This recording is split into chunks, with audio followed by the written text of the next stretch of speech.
Hello, my name is Sharon Tapper. I'm the Executive Director of the Music Managers Forum US, the MMF US. It's wonderful to see so many of you here. If you are new to the MMF US, welcome. If you've attended or participated in our events or activities before, welcome back. If you are less familiar with our organization, let me give you some background on who we are. Established in 1993, the MMF US is the leading trade association for artist managers and self-managed artists in the US. And we are a registered 501c6 non-for-profit organization. We endeavor to service the needs of our managers and their artists to provide information or resources in the form of webinars like today's, networking opportunities in the form of our MMF US Music Manager Summits, and our regular community meetup happy hour events in various cities nationwide. We also do advocacy efforts on behalf of managers and self-managed artists and the community and ecosystem that supports them. If you haven't gone to our website before, please go to MMF US to sign up for our newsletter and to be notified of our upcoming events as they are announced, both virtual and in real life. Please follow us on our social media channels and subscribe to our YouTube channel. As I mentioned, once this is edited, this is the place where our webinars exist to be rewatched at your leisure. So there's a lot of great content there, and this will be forming part of that. The MMF is part of a larger global network, which is called the International Music Managers Forum, the IMMF. They represent music managers in more than 60 countries around the world. That includes Europe, Latin America, Asia Pacific, Africa. And it enables us to connect with music managers around the world and various business opportunities that exist globally within this network of sister organizations. If you are not already a member of the MMF US, please consider becoming a member. You can do this by going to our website, clicking the join button, and as a registered 501c6 non-for-profit organization, we rely on the support of our members and the generosity of our sponsors to be able to exist and do this work. And we want to take this opportunity to thank SoundRoyalties wholeheartedly for being our diamond sponsor. Their support means the world to us, and we truly appreciate their involvement and support to enable us to do all of the things and programming that we do. So thank you so very much to Alex and his team for making these programs and activities possible. The reason we're all here today is we're in an ever-evolving industry. There's an increasing range of financing opportunities available outside of the traditional models, the traditional deals, label and publishing deals. Artists and their teams now have access to funding and unlocking cash flow they need to develop their artist career in a myriad of ways. We're here today to take a deep dive into the subject of financing of a music career. And we are truly delighted to have Alex Heiche, who's the CEO and founder of SoundRoyalties. And, he's been an amazing supporter. We can't thank him enough. And he's here with Thuy-An Julien, who is a music industry executive and esteemed artist manager from our community. Quick reminder, if you, before I open up the floor, please feel free, put your name and where you are in the chat. Use this as a networking opportunity. If you have questions, we're going to do that at the end. Please put your questions in the Q&A and we'll be able to easily identify them and address them at the end. Without any further ado, please join me in welcoming Alex and Thuy-An. Thank you, Sharon. That was very kind. And we love what you guys do, believe in your mission, and are excited to be part of it and helping creatives and their teams move forward. So, today's conversation, a deep dive into the financing of a music career.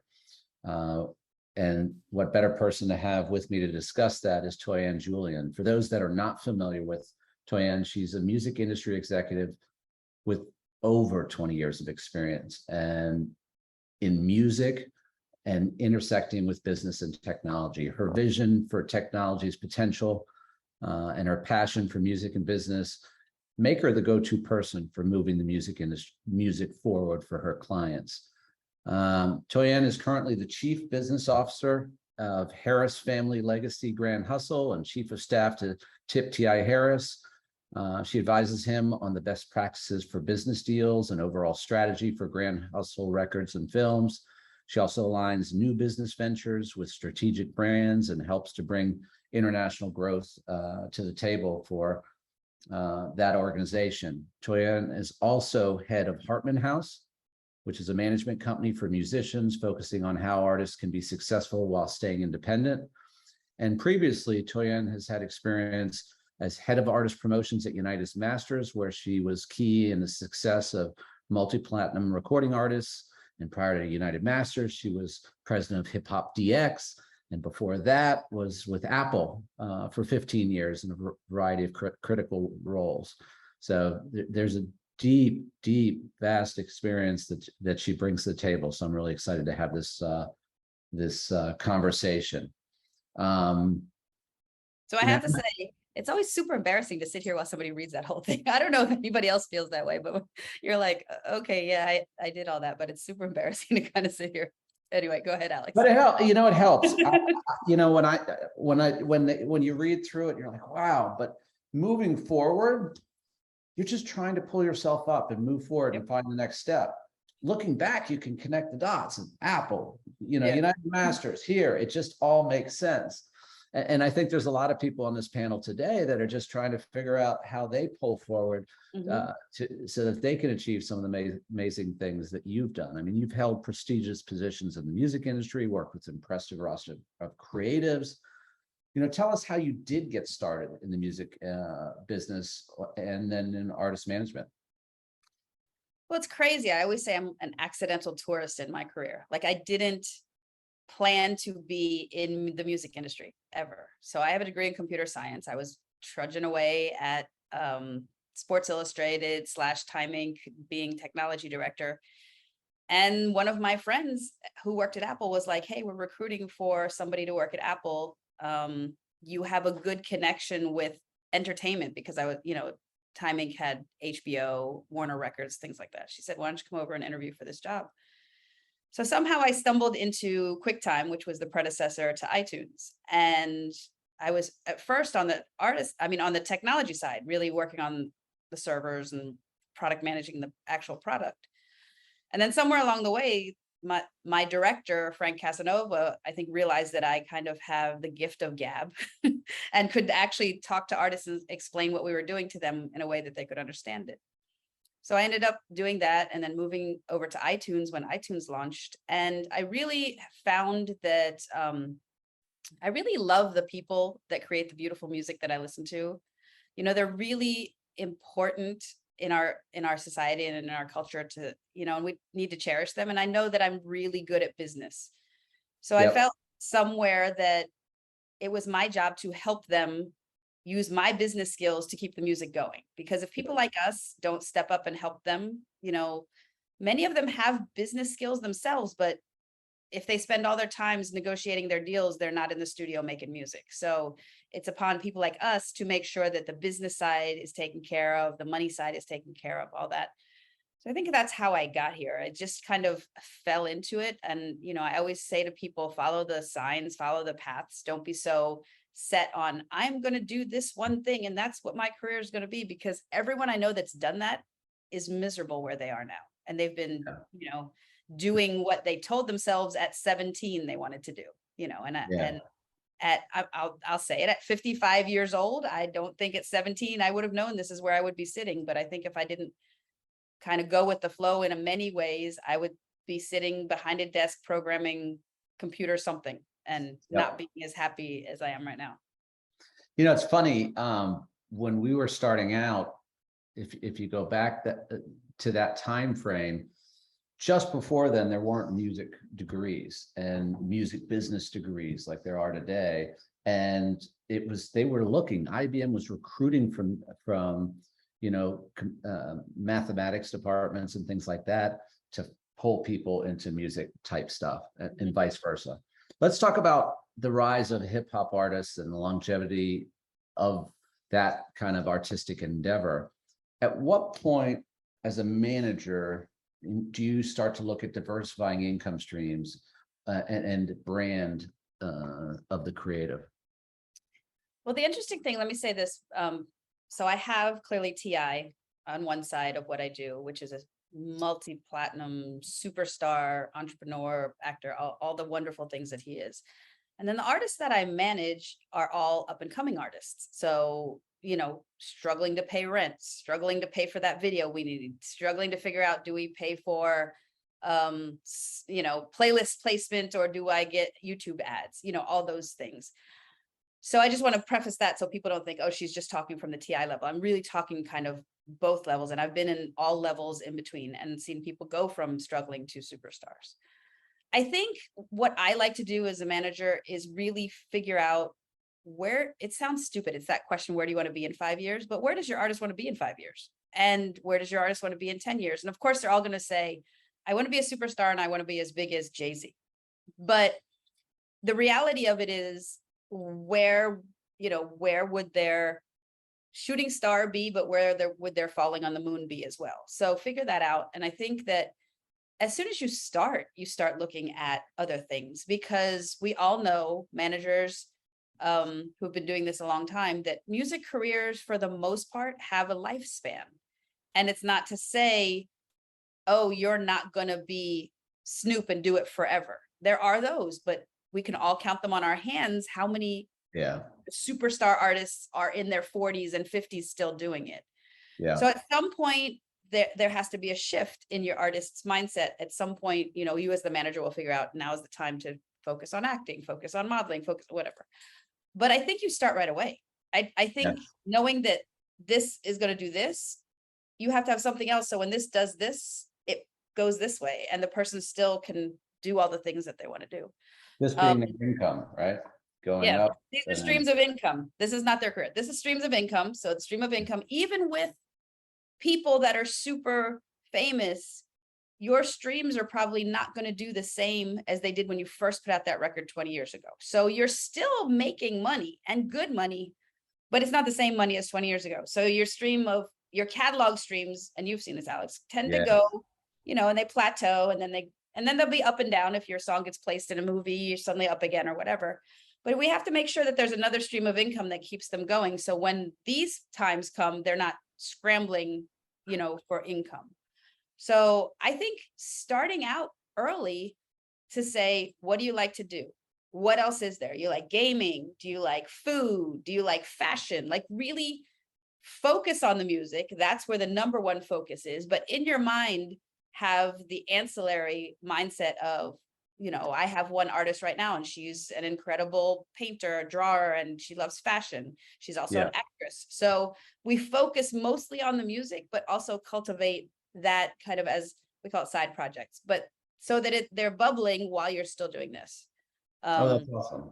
Yeah. So I think right away, I don't wait. I don't say, let's wait until you have 3 or 4 hits. I'm like, get the local, restaurant to support you right away, Yeah, no, it makes a lot of sense, and it keeps changing, and it used to be just from an artist, that curve was album release to album release, then it was tour to tour. And I think what we're seeing mostly right now is they're seeing every time they release something, whether it's a single or an EP, there's a little bit of bump. So everybody's moving to single to kind of keep it from doing this. But in reality, it is going to do this and go up and down, and you've got to be able to manage through that. So, let's talk about managing through that in financials, and you hit a good point. Every artist, independent, global platinum superstar, is a business. Mm-hmm. So as a manager, a business manager, it's critical to understand the aspects of both their personal and their business finances. Can you talk to us a little bit about that? and the importance of accounting and keeping track of expenses. Yeah. And yeah. That's always the crazy part, especially with artists that are new, because they're, struggling. So $1,000 check is a big deal. And it's really hard to say to somebody who has a bunch of bills, you really got to put 30% away for taxes. But as a good manager, I always say, we advise our clients. I always say, put 30% away for taxes, put it in a bank account. At the end of the year, we'll pay Uncle Sam. And if you have extra left over, because we have expenses, great, you get a check back. But taxes are one of those things that people like to ignore, kind of like, I don't know, when your car makes a noise and you just keep driving, Yeah. But they'll get you. The penalties and the interest over 5 years of not paying your taxes end up being more than the taxes were to begin with. So it just snowballs into this thing where then all of a sudden you're 10 years into your career and your tax debt is so huge, that you're sitting there trying to figure out how to pay it. And I've seen it over and over again with artists. So one of the things I advise my clients is always put some aside, and look at it. If you get $1,000 check, like you got paid 700, just don't even think about the 300 as part of your pay. Just be like, whatever, I didn't get that 300, and 700. I mean, some states are going to be less, some states are going to be more. It really depends where you are, but that's 30% is a good number to kind of think about, to put aside, in my mind. The other thing is, cash payments are not tax-free. Let me say that again. Cash payments are not tax-free. The venue is going to report, to the IRS that they paid you, because that's their business expense. They want to take it off of their taxes. So they're going to say, I paid him $1,000. It was in cash, but I paid him $1,000. They're going to report that. That's going to be reported against your Social Security number. You're going to get, the IRS is going to know you made that money. They're going to want their money. So a lot of people like to be paid in cash because they feel like they're not going to have to pay taxes. Is not the case. Let's squash that illusion right now. It's never the case. So I've seen a lot of artists get stung by this because they're like, well, I only get paid in cash. Nobody can trace it. And then at the end of the year, somebody sends them the W-2 with, you performed this many times at my club and here's what we paid you. And you have to pay the taxes on it. 99. Yep. So the other thing I would say is, think of your artist's business, or you that are artists, think of your business, your artistry as a business. Register your artist name as an LLC. Do everything through a business. Don't do anything in your personal name. Always, I can't stress that enough. Just always have it be out of a business entity. You get the ability to deduct more business expenses on your taxes if it's a business than as a person. It's just a lot of things that having it as a business will really help you out. And the other thing that I've seen people not do that kills them in the end is they don't trademark their name and their likeness and their logo. Somebody can sell t-shirts with your name and your face and your likeness and your logo and get the trademark for you. Yep. And if you haven't filed it, you're screwed. Especially if your artist name is not your proper name. If your artist name is, Red Dancer, somebody can, trademark that, grab your logo, throw it up, say it's theirs. In the end of the day, you could probably get it back, sue them, whatever, but they're out there selling t-shirts with your face on it and stuff like that while you should be doing that. So I think that's super important. Most people don't know about that. Copyright your music. People don't know about that. They're just, as a manager, you need to do all these things for them to make sure that they're protected. I think that's the really important part. The other thing is with financials, Sound Exchange, make sure you're registered with a PRO, make sure you're doing all those, register with SoundCloud Direct if you're not going through a DSP so you can get some money. So just all these things that are pennies, but they add up, and you want to make sure you have those done for your artists. Yeah, and as you start to make money, then you're going to be busy focused on that and forget to go back and do all those things that when you were just starting to get it off the ground and you weren't sure if it was going to take off or not. And for those that don't know, filing for a trademark is not too difficult. You can do it yourself. There's entertainment attorneys that are fantastic at it and they'll do it for you. But if you don't have the money, you can go to the government website and fill Yeah. out some paperwork and take care of it yourself. Yeah. You know, if you got the patience, the time, Right. and the aptitude to kind of read through it and make sure you understand. Right. And And there's some websites that do it for like 99 bucks or something like that. There's like some websites that you can go and pay a little bit of money and they'll do it for you. yeah, So I stress that because I remember, and I can't remember which big fast food chain it was, but there was one big fast food chain that got caught with their pants down when they didn't trademark correctly. And then somebody else trademarked their brand and they had to pay somebody like hundreds of thousands of dollars or millions of dollars to get it back. I just don't remember which one it is, but I remember that sticking in my head that somebody did that. and I just came back from South America and an interesting there. So the managers that do have artists that are taking off and you've trademarked the artist name here, know that there's similar to website domain squatting. They're squatting on trademarks. They'll file in India, they'll file in Colombia, they'll file in different countries for the trademark and then sell it back to you. So if you do end up starting to get traction, by no means you're going to go around the world and file it Right. now. Know that, you know, as you start to get traction saying, okay, this is going somewhere, and let me get an attorney that specializes in registering this automatically, you know, in different jurisdictions, because this Right. is growing. One other thing you mentioned about know about Sound Exchange, know about this. On our website, there's a document called 50 income streams every creative should know about and where to find them. So please, if you're just starting out or you don't know if you're collecting all the streams, either talk to one of our people or go to the website and pull that PDF document down. It's got hyperlinks. Just go to each one and register. But let's dive into financials, right? Because it takes money to make money. And every artist is a small business. Once you get it off the ground and you're tracking it, right? It takes money, and the amount of money it takes to break through really can be daunting, right? So you talk about $1,000, then it's $10,000, then it's 20. You know, what resources can young artists tap into to save them money when every penny counts? I think that the greatest thing to do is look around you. Everyone has a friend who wants to help, and let them help. But, the friends that are hanging around you, have them film you on your phone and put that up as some, Instagram story or on a YouTube short. Some of the things that I always recommend is we just the other day, literally 2 days ago, shot a video in one of my friend's apartments. The location was perfect. It was free. I think we saved probably around $3,000 to $5,000 by not having to go to Peer Space, not having to do all the stuff, get the right furniture, get the props, whatever. And she was really cool about it. She's like, yeah, just leave it the way you found it. So that was one thing. I've shot music videos for top artists with film school students who then got credit for their film school for doing a short film / video. And the film school loaned them all the high-end cameras, and, they did that. I've had photographers come and do behind the scenes. They just want photo credit. They're brand new. Nobody knows them, but they're really good.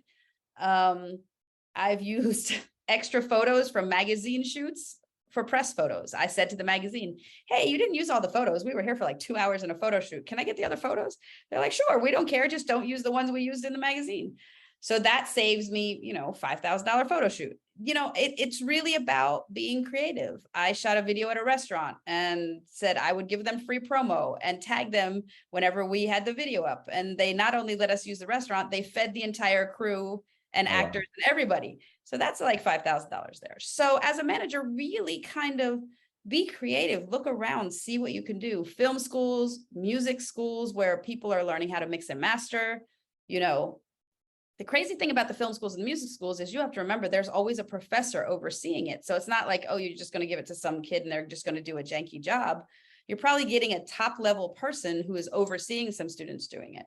And the videos that we've done have come out really great. And I don't think you can tell they were done by film students. Nobody's ever said to me, it looks like a film student video. No. Without a doubt.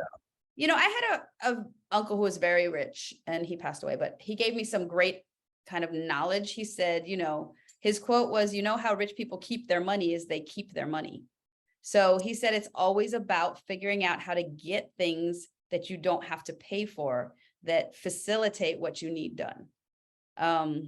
And that's kind of what I say about like, those are the resources. There's so many resources. I live in New York. You can walk down the street and see a kid playing the drums on some, empty paint cans. And he's amazing. I've had one of those kids like play with one of my artists for free. He just wanted to play. There's people out there trying to make it just like your artist. So I'm always like, just look at the resources you can get. Yeah.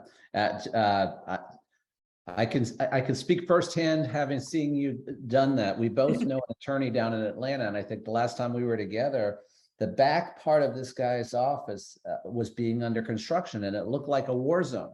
And I walk in, and there's Thuy-An with maybe 50 people, and they've got like zombie costumes, or God knows what was going on. Yes, it was a full-fledged film shoot going on. And the attorney, who's their attorney, is like, yeah, you can use the backspace. Just, leave it how you found it. Yeah, leave it how you found it. So really smart, Yeah. and I love it.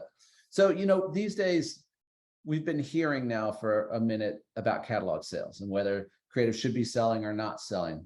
What's your take on all that? it's really hard to tell people what to do with their stuff. It's like somebody telling me I should sell all my shoes because they're worth a lot of money, but I really want them. I think catalog sales really depends on what you need the money for, what the offer is, and what you're going to do with it. Those are kind of the three things. So, if someone needs the money, obviously they need the money. But there's other ways to do it, like go to SoundRoyalties, get a pay it forward loan or things like that. But I think also you have to look at, I always say, look at what your catalog is going to make over the next 20 years and decide if the number that they're giving you is more than that, because catalog sales will continue. Your catalog streams will continue. The one thing you can't ever tell also, like we were talking about the up and down of revenue streams, is somebody going to put one of my songs from my catalog in a movie or in a commercial or a TV show, and suddenly I'm the number one streaming record again.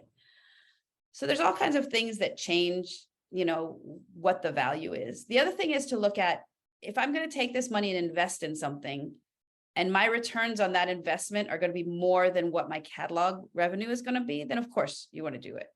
I've seen people sell parts of their catalog so they can, support their new record because they believed that was something that they needed to do. So I think working with your catalog is really kind of one of those things where you have to determine what's important to you. Some of my clients will never sell their catalog. They want to have it. They want to pass it on to their kids. It's their body of work. It's personal to them. They're not going to sell it. Other people that I know are like, I don't care, sell it. I'll make more music. So I think a lot of it is what you need it for, really. Because if you don't need the money, or you don't have an investment in front of you that's going to make you so much money that it's ridiculous if you don't take the money and invest, the next Tesla or the next Uber has come to you and you're like, I'm going to make 100x. So I should do that. My personal opinion is you have to review it, hold on to it as long as you can. If somebody's coming to you with an offer and you're not desperate to sell it, somebody's going to come with another offer. If you got one offer, somebody else is going to come later with another one if you don't sell it. So, or you can go shop it. Usually, shop it. Yeah, but never take the first offer. That's my other advice. Never ever take your first offer on anything. You may go back to your first offer, but you got to know. I looked around, because you don't want to sign it and then somebody come to you and be like, I would have given you twice as much, and you're like, oh, I should have waited.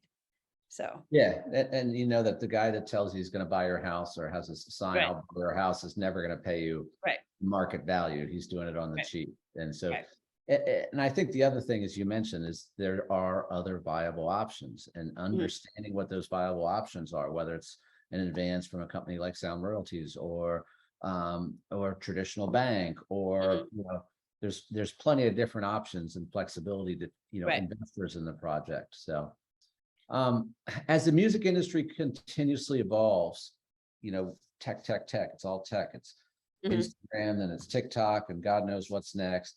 What do you see as the biggest challenges an artist can face? Maybe some of the solutions too. I think the biggest challenge, and I'm sure every artist in this room is going to raise their hand, is the noise. What do I focus on? What do I do? There's something new every 5 minutes. There's a new this platform. There's a new that platform. You got to be on this. You can't just record and release anymore.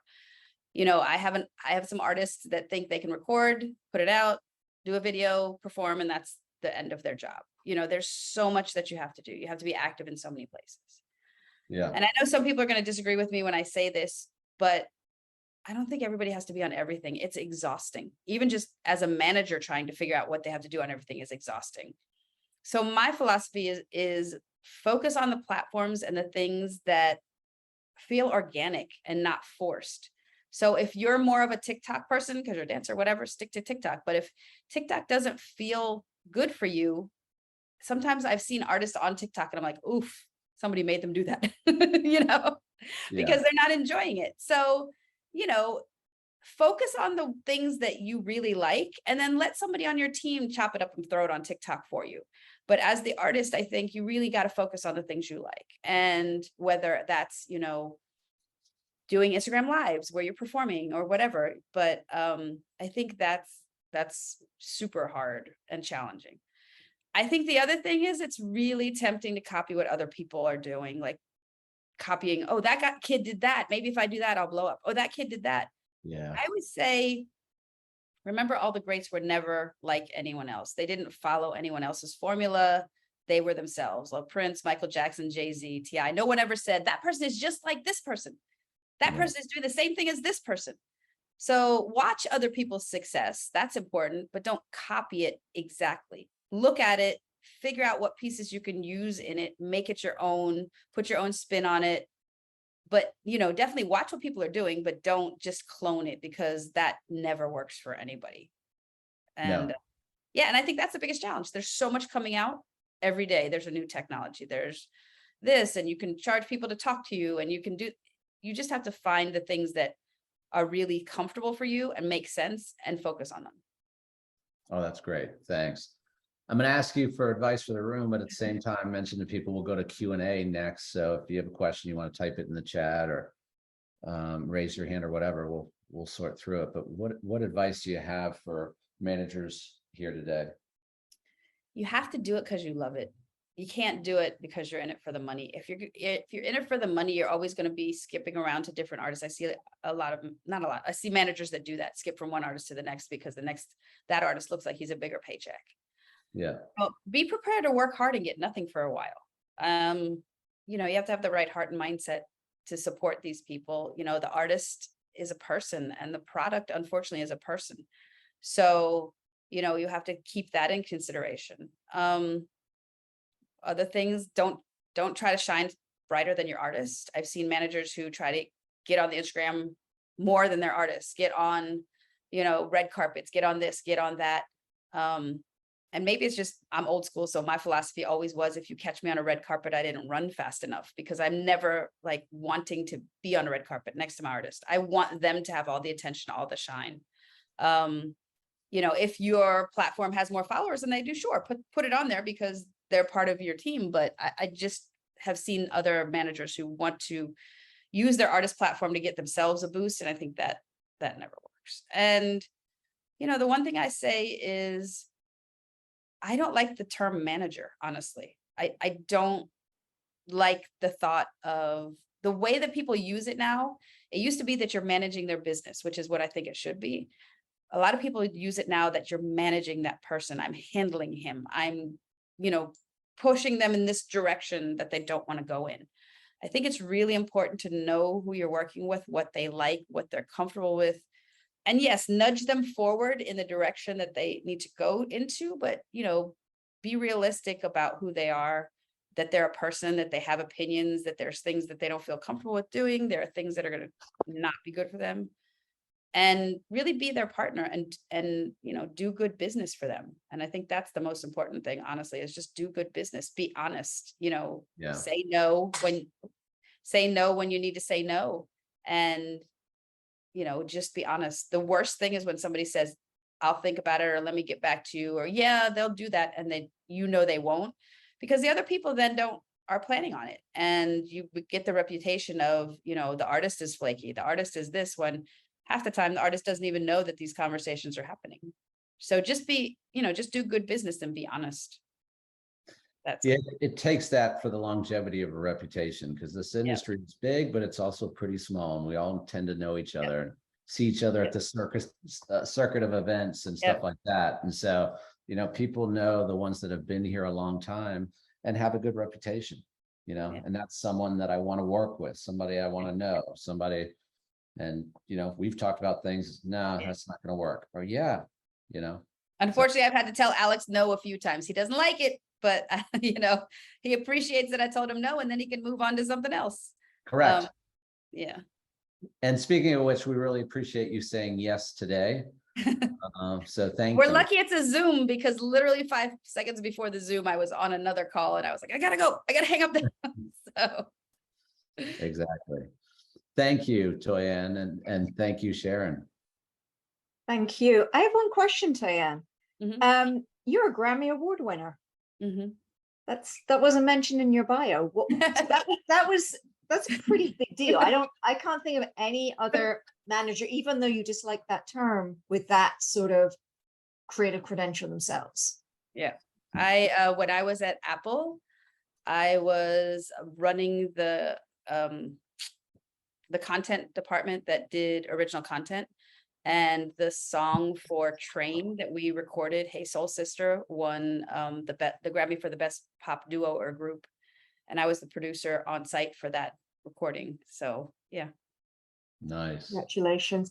Oh, if you don't mind, I'm seeing a couple of questions in the chat. Sure. Would you mind?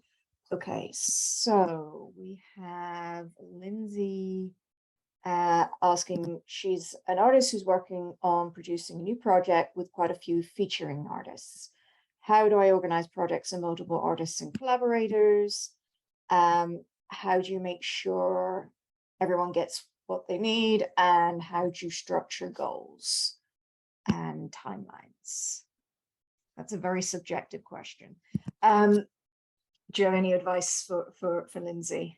Well, my advice is never leave the studio with a record done without a split sheet. So figure out what the splits are while you're in the studio before the song is mixed and mastered, and make sure you all are comfortable with it, because you don't want to mix and master something and then find out they want 70% and you don't want to give it to them, and it's a whole thing. So always, before you leave the studio, have a split sheet. That way everybody gets paid the right way. Register it with BMI, ASCAP, whoever your PRO is. Make sure all that paperwork is done. And then, whatever you want to split with them, do it the right way. And most of the places now, most of the distributors now, like United Masters and Symphonic and others, can do the splits for you. So when you upload your song, it'll ask you if there are splits and who the producers are, all this stuff. So it really is about having that piece of paper ready, the split sheet, when you upload the song, so that once it's uploaded, you have split it out correctly. And let's face it, that can also get in the way of it being able to be used, certainly in a sync. If that's not clear, that will move in a lickety split, and you will lose that opportunity. So that's. I know there was another part of the question, but I forgot it. How would you structure project goals and timelines? Okay, so project goals, if you are doing an album, my suggestion, because of the space, okay, this is $1 million suggestion y'all are getting for free. Because of the space we are in, is depending on how many songs are on the project, release at least 3 to 4 tracks first as singles. Give each track about 3 to 4 weeks to breathe in between the next track. Focus on one track at a time, and then put out your project. It really is important. Number one, you do multiple singles beforehand. We are in a singles driven world. Yeah. No one is promoting albums anymore. So you need to make sure you have singles out there. People are catching on to it. So they'll go to your album when it comes out and go, I like 4 of those songs. Let me see what the rest are. Really, you got to give your songs time to breathe. Even if they look like they're not working, give them a minute to breathe. You just never know when something's going to catch on. I think it was Anthony Hamilton it was his 2nd or 3rd single off of his first album that took off. It wasn't the first one. So just give them time to breathe. And I mean, that's really my suggestion, is look at a timeline of releasing that is, let's say for 16, 20, like 20 weeks. Most people don't think that far ahead, but you really got to plan it out and give it some time. And I think your goals should be, if you can't afford videos, do short visuals. TikTok is doing great for breaking artists. You don't necessarily have to do full length, expensive videos anymore. You can do performance videos if you want something on YouTube where you perform yourself at 3 different venues, singing the same song, and you cobble it together. You know, Imagine Dragons has a video that's a lot of performance shots. So look at that, see how they've done it with interspersed with other shots. But performance, people forget that performance shots are really enticing and people like to watch that. So I think I answered everything. You did. I know your time is supremely pressed, so I'm just going to do one more. So, you know, if that's okay. So Robert Shaw, I think that was pronounced right. I don't know. There have been many conversations about an artist wanting a manager. However, they shouldn't actively go searching, but instead wait for someone to reach out. How do you feel about this? So I think that I always say an artist should have somebody helping them. So whether it's your best friend, your cousin, whoever, and know that that's not probably going to be your manager for the rest of your life. And you have to be okay with that. And the person you're working with has to be okay with it. But I do think that people need someone that people call instead of you, as, and a buffer, so that you can be, the good artist, the nice person, and somebody else can say no for you. Somebody else can be, people say all the time that, my artists are so nice and I'm a jerk. It's okay. I'm okay with that because, most of the time they're the one saying no, but I'm the one who's going to deliver the message. So I think everybody has someone in their team. I think once you start buzzing, artists will come and look for you. I mean, managers will come looking for you. And once you are around in the circle, you'll find managers, you'll go to somebody's show, meet their manager, be like, hey, are you looking to take on any clients? Look at how other people move. Look at artists who you like how they move. You like how their career is going. You can see, not copy, but you can see that ethos and energy of that team or that crew is something that you like. And then at some point, see if you can approach them and see if they're interested in managing people. And I have to tell you, Allison, I can go a little longer if you want. I know we started a little later because Alex had some tech issues. So I don't know if Alex has to run, but I can go a little longer if you want to ask another question or two. Well, that would be great. Thank you so much. We appreciate your generosity. Another question: with today's climate, what advice would you give someone that wants to become an artist and stand out as an artist? I guess that goes back to where you're talking about breaking through the noise. I think what I'm going to say to that is be yourself. And everyone is a unique individual. So everybody has something that's unique about them. So be yourself, be honest in your music, and, really be honest with your fans, and be on social media. You could be on Instagram, right? And Instagram Live being like, I want to be an artist and I'm really nervous. I'm going to throw something up. You guys tell me what you think, just be real with people. I think that's what's really catching on, Okay, Chris, now the question's coming in. All right. One more, people. Ladies, I'm gonna make her do more. I'm gonna make her do more.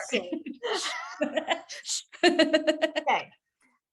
Can you please talk to us about NFTs disrupting the streaming economy and where you see new revenue streams outside of licensing music for traditional medias?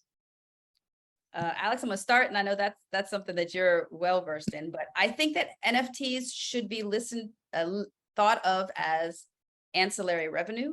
I don't know that artists should jump into, I'm just going to do everything in NFTs and that's where I'm going to make all my money. So go ahead, Alex. I know you're much more versed in the NFT space. I hear the mantra over and over again of, budding artists can't make a living off of streaming. Seasoned writers can't make a living off of streaming. You can't make a living off of streaming. The market's there and you can, it's just changed. right? Just because you have something up there doesn't mean that it should be up there. There used to be 30,000 new songs a year fighting for radio time. Right now, there's 60,000 new songs being uploaded a day just to Spotify, right? So how do you stand out was one of the previous questions. But on top of that, how you make music is changing, right? If you were a Christian artist and you want to make Christian music, if you were 10 years ago, you wanted to make Christian pop that would hit that 1 or 2 radio stations that were in the various each market that might play your music. Today, if you're trying to rise and you're trying to stand out, find a deep, narrow lane, whether it's Christian heavy metal, Christian trap, right? Find that deep, narrow lane where people can seek out and find your music where you're the best in that narrow lane. That's my advice. And I think to add on to that, one thing I didn't say for the artist that was trying to stand out is start at home. Start not in your house, not with your mama, but start at home, like in your neighborhood or with your crew. Get the buzz there and then swell it out, like really build it out like it's a noise swell where the 3 people that think you're dope are like, hey, he's dope. And then 6 people that think you're dope. And suddenly, I think really people want to be worldwide instantly. There are artists that are only huge in their hometown and make a great living. And maybe I'm not saying you're not going to be a superstar, but maybe that's okay too. Some artists out here are making $300,000 a year just playing at home, playing in their state, they're the biggest thing in Sheboygan that anybody's ever heard of, but they go, they do a lot of things. So I think local is overlooked. Everybody wants to go to Atlanta and LA and everybody wants to be popping there. So many want to be popping there, but maybe your hometown doesn't have anybody who's popping. And then back to the NFTs, I think, like I said, ancillary revenue, look at it. Definitely, I have an artist, like I said, she draws, we do NFTs. She does NFTs with her things, see what else you can do. But I think NFTs is something to keep your eye on, see what you can do, but don't make it your main focus. And then one thing I forgot to say earlier, because I think my notes are all jumbled, is one of the things that I see so many artists not doing is not having merch. With the technology today, you can have t-shirts, hats, sweatshirts, but you don't have to have boxes in your garage like you did 20 years ago. You could do print to order. So you pay $3 to some company, you sell them for $15, they ship it out for you. You never have to put up any money, and you only collect the money when somebody orders it. The worst thing that you wasted your money on is making a design, which you're going to end up doing anyway. Maybe it's your album cover. So you don't really lose any money. So many people don't do that. The other thing is on Spotify, you can have there's a thing that says donate to this artist. Put your Cash App there. Put it up there. I know everybody's like, oh, I don't want to look like I'm begging, whatever. There's a fan out there that wants to give you $10. Let them give you $10. Who cares? Put it up there, and I think look at that as well, because people are on Spotify all the time, and that button, I have to say, I put it up for one of my artists, and he didn't get a ton of money, but he got some, and some is better than none. So we have time for one more. Okay. We have 5 minutes. We have time for one more. Okay, we got one more. All right. Rebecca, Lars' daughter, I have a hard time keeping my finances going while focusing on building my career. Any advice on that? Also, what is the best way to find a booking agent? So 2 questions there. Okay. So, pick out whatever one you want. So let me start with the booking agent. The booking agent is not going to take you on until you have a buzz. Like I said, start at home, start doing shows at home, start showing you can sell out 100-person venue and then a 200-person venue, even if it's in your hometown. Just if you go to a booking agent and they're like, well, how many people come to your venues? How many of you sold out? And you don't have a track record. You got to start somewhere. Everybody thinks I'm going to be on the festival. That's where I want to be. Start with the smaller venues. Get yourself on a tour of another artist that's local, do something together, travel together, so, and then booking agents, you have to remember booking agents want to make money. It's a business for them. They're looking at, how do I make money off this artist? You have to show them they're going to make money. You have to show them that you can sell out venues. They don't want to take on an artist they're not going to make any money. Finances. It's always hard. It's hard for me, and I'm on the road all the time, to keep up with my finances. There's 2 things I would say. If you have your parents or somebody, a friend that's really good at it, see if they'll help you out. And number 2, there's tons of software, and I'm sure Alex, I'm going to age myself when I say QuickBooks, but there's tons of software and applications on the phone and stuff like that, where you can scan in your receipts and have everything. So I honestly tell artists, start doing that. Get those apps. They usually say how to keep your expenses for people in business. Like they'll say something like your business expenses, but look at that and see how you can do that, because you want to have all those receipts at the end of the year. And if you just take a picture of them and scan them in, the IRS now takes photos of receipts. So that's great. The other thing I would say is get one credit card that you only use for your business expenses, so that at the end of the year, when the statement comes and it has all the things you've spent listed on it, you don't have to go through and say, no, that was flowers for my mom, so I can't expense that, blah, blah, blah, blah. You have one statement that has everything that was just focused on your business, so you can deduct that. And from finances, it goes back to keep the ownership. And, I was recently looking at one person that works with our organization. He had come to us when he was making around $15,000 a year, and he got financing to fund his growth. And I recently talked to him last month, not year, he made over $1 million. And so he's doing $1 million a month, but he just kept advancing, rolling it into marketing himself, rolling it into marketing himself, but he owns his rights still. So yeah,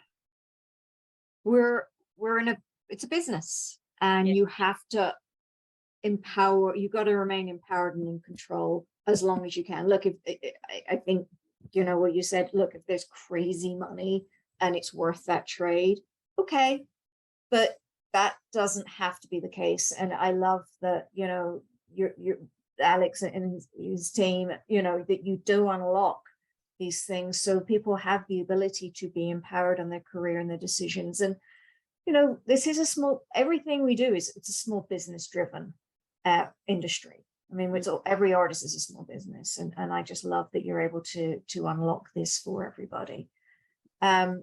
Okay, people, question time is over. I'm sorry. Lady got somewhere to be. Well, thank you both.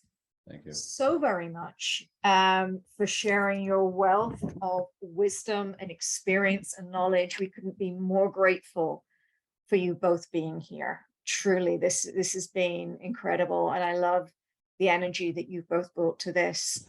Thanks for taking the time out of your crazy schedules. And thank you to everybody who came and was part of this. Remember, we're gonna have this, give us a few weeks to edit and just make it look pretty, and we'll have it on our YouTube channel, so know it's going to be there. So like, subscribe, all of those fun things.